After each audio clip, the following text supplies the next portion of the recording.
বিসমিল্লাহির রহমানির রহিম। রাব্বি জিদনি ইলমা। আমার আলোচনার বিষয়টা সঠিক সময়ে সালাত আদায়ের মর্যাদা। বুখারী শরীফ প্রথম খণ্ড 527 নম্বর হাদিস। আবু আমর সাহেবানী রহমতুল্লাহতে বর্ণিত, তিনি আব্দুল্লাহ ইবনে মাসউদ রাদিয়াল্লাহর বাড়ির দিকে ইঙ্গিত করে বলেন, এ বাড়ির মালিক আমাদের নিকট বর্ণনা করেছেন,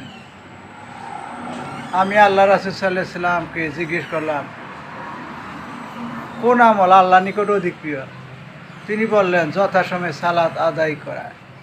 তাইলে যথা সময় সালাত আদায় করা হলো আল্লাহ নিকট সবচেয়ে প্রিয় আমল।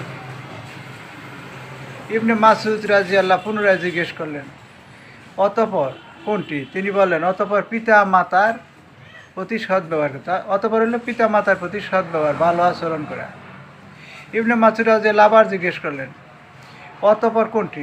আল্লাহর রাসূল সাল্লাল্লাহু আলাইহি সাল্লাম বললেন, অতঃপর জিহাদে ফি সাবিলিল্লাহ, আল্লাহর পথে জিহাদ। ইবনে মাসউদ রাদিয়াল্লাহু বলেন, এগুলো তো আল্লাহর রাসূল সাল্লাল্লাহু আলাইহি সাল্লাম আমাকে বলেছেন। যদি আমি আরও অধিক জানতে চাইতাম তাহলে তিনি আরও বলতেন। মুসলিম শরীফ, আহমদ।